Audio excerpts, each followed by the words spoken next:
ইফতার টেবিলে যদি এরকম একটি কাবাব হয়ে যায় তাহলে তার কোনো কথাই নেই। বাচ্চারা থেকে নিয়ে বড় পর্যন্ত সবাই মজা করে ইফতারটা খেয়ে নিবে। এই কাবাবটা সবার জন্য খুবই ভালো। বাচ্চারা দেখা গেছে রোজা রেখে দেখা গেছে ওরা ইফতারির পরে রাতে সেহরিতে মাছ খেতে চায় না। তো এইভাবে যদি মাছ দিয়ে কাবাবটা তৈরি করে দেওয়া যায় বাচ্চাদের মাছ খাওয়া হয়ে যাবে। দেখা গেছে ইফতার সেহরি দুটাতেই আমরা এটা খেতে পারবো, বেশ ভালোই হয়ে যায়। তো আসসালামু আলাইকুম, ইজি কুক উইথ মিম কিচেনে সবাইকে স্বাগতম। আশা করি সবাই ভালো আছেন। আলহামদুলিল্লাহ আমিও বেশ ভালো আছি। সবাইকে রমজান মোবারক। তো সবাই কেমন আছেন? আমি তো বেশ ভালো আছি। তো চলেন আজকে আমি আপনাদের জন্য কাবাবের একটি রেসিপি নিয়ে আসলাম। কাবাবটি খেতে বেশ মজা হয়েছিল। ইফতারির টেবিলে এরকম একটি কাবাব আপনারা সবাই রাখতে পারেন। তো চলুন দেখা যাক আমি কিভাবে কাবাবটা বানিয়েছি। প্রথমে আমি চুলাতে একটি কড়াই বসিয়ে দিয়েছিলাম, এর মধ্যে বেশ পরিমাণ পানি দিয়ে দিয়েছি। পানিটা গরম হয়েছে, তখন আমি এখানে কয়েক পিস তেলাপিয়া মাছ নিয়েছিলাম। তেলাপিয়া মাছটাকে আমি সুন্দর করে একটু পানিতে সিদ্ধ করে নিয়েছি।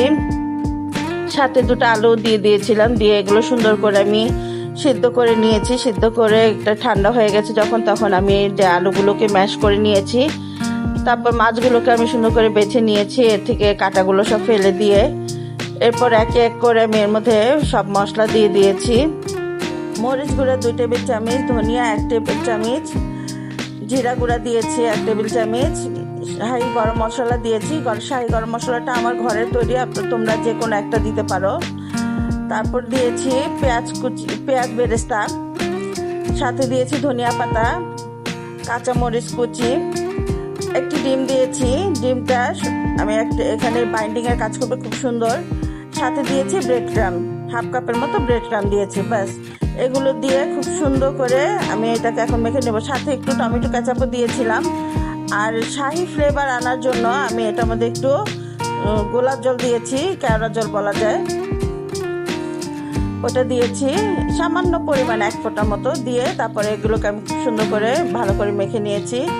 মাখানো যখন হয়ে গেছে আমি যেভাবে কাবাবের শেপ দিয়ে নিচ্ছি। তোমরা যে কোনো শেপে বানাতে পারো, কোনো সমস্যা নাই, যে কোনো শেপে এটা বানিয়ে নেওয়া যায়। দেখো আমার কাবাবগুলো কিন্তু সুন্দর করে বানানো হয়ে গেছে। এই দেখো আমি ব্রেড ক্রাম্ব নিয়ে নিয়েছি। এখন ব্রেড ক্রাম্বের মধ্যে এগুলোকে আমি কোট করে নিব। কোট করে নিলে এটা দেখতে সুন্দর লাগে, খেতেও বেশ ভালো মচমচা হয়। সবগুলো কাবাব আমি সুন্দর করে এটার ভিতরে কোট করে নিব। দেখো আমার সবগুলো কাবাব কোট করা হয়ে গেছে। এবার আমি এগুলোকে ভাজতে চলে যাব। চুলায় একটি ফ্রাই প্যান বসিয়ে দিয়েছি, এর মধ্যে আমি বেশ পরিমাণ তেল দিয়ে দিব। তেলটা যখন গরম হয়ে যাবে তখন এর মধ্যে আমি এক এক করে কাবাবগুলো ছেড়ে দিব। কাবাবগুলোকে আমি খুব সুন্দর করে লাল লাল করে ভেজে নিব, একদম ব্রাউন কালার করে। দেখো আমি কাবাবগুলো সুন্দর করে দিয়ে দিচ্ছি। কাবাবটা খেতে কিন্তু বেশ মজা হয়েছিল।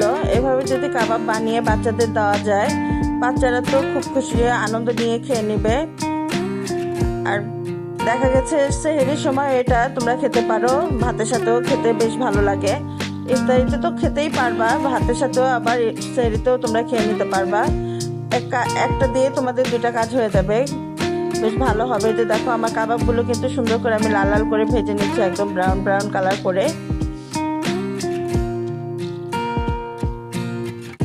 আমার কাবাবগুলো কিন্তু সুন্দর মতো ভাজা হয়ে গেছে। আচ্ছা, আমার রেসিপিগুলো যদি তোমাদের ভালো লাগে অবশ্যই আমার চ্যানেলটি সাবস্ক্রাইব করো, লাইক কমেন্ট শেয়ার করো। আর দেখো কথা বলতে বলতে কিন্তু আমার কাবাবগুলো সব ভাজা হয়ে গেছে। যে সবগুলো আমি কাবাব তুলে নিয়েছি। খেতে হয়েছিল দুর্দান্ত। তোমরা চাইলে একবার বাড়িতে ট্রাই করতে পারো। তো এই যে দেখো আমার কাবাব কিন্তু রেডি হয়ে গেছে। তো আশা করি সবার ভালো লাগবে আমার ভিডিওটা। যদি সবার ভালো লাগে তাহলে একটি সাবস্ক্রাইব করে দিও, একটি কমেন্ট করে দিও। তো আজকের জন্য এই পর্যন্ত। আল্লাহ হাফেজ।